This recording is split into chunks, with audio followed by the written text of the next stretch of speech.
May mga naitalang landslide sa Davao Occidental matapos ang magnitude 7.8 na lindol nitong Lunes. Pahirapan po yung mapasok dahil sa mga pinsala ng lindol.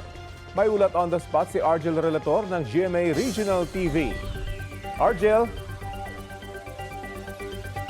Rafi, 7 ang kumpirmadong nasawi sa landslide sa ilang barangay sa Jose Abad Santos, Davao Occidental matapos ang nangyaring lindol noong Lunes. Para sa karsada na to, option before Ito ang kinumpirma ni Just Mayor Jason John Joyce. Hindi rin bababa sa 10 pa ang nawawala matapos matabunan ng landslide.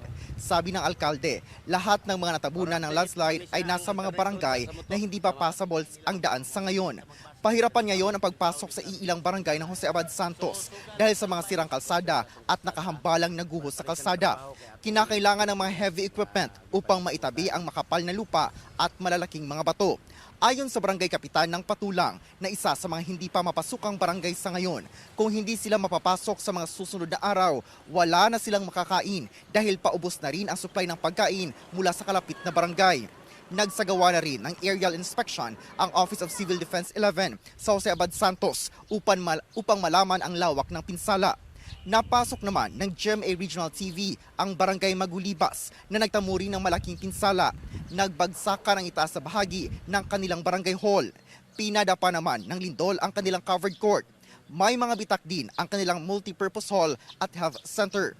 Narito ang pahayag ng Mayor ng Jose Abad Santos.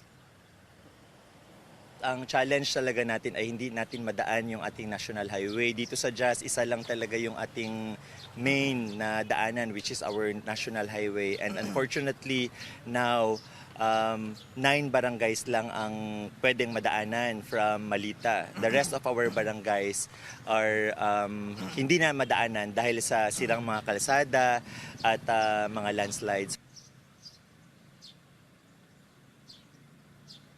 Rafi, nagdeklara na ng state of calamity ang bayan ng Jose Abad Santos upang agarang makapagbigay ng tulong sa mga apektado nilang residente. Rafi. Argel, paano daw papasukin ng mga otoridad itong mga lugar na hindi pa rin mapasok dahil sa mga landslide? Rafi, sa ngayon ay may iilang mga barangays na napapasok nila gamit lamang ang motorsiklo. May mga areas naman na maaring mapasok pero dadaan pa sila sa dalampasigan. Ngunit ayon sa alkalde ng bayan, ngayong araw ay nakatakdang magdadala ng mga food packs sa 3 mga barangay na isolated sa ngayon gamit ang helicopter. Ayun, ilang araw pa raw aabutin para ma-clear yung mga napinsalang kalsada papasok doon sa mga lugar na nagka-landslide? Rafi, wala pang ibinibigay na timeline sa ngayon ang LGU ng Jose Abad Santos kung hanggang kailan tatagal itong road clearing operations. Ang challenge kasi sa ngayon, Rafi, ay ang dami ng mga nagtatrabahong heavy equipment para sa road clearing operations dahil hindi kaya ng pala lang ang gagamitin dahil nga sa kapal ng putik at lupa, gayon din sa laki at bigat ng mga boulders at bato na humambalang sa kalsada. Kaya ang panawagan ngayon ng LG Jose Abad Santos sa DPWH, gayon din sa mga kalapit na mga LGUs, ay sana ay tulungan sila sa sinasagawang road clearing operations upang sa gayon ay mas ma-access nila ang mga lugar na isolated sa ngayon at mabigyan nila ng agarang tulong itong mga apektadong residente.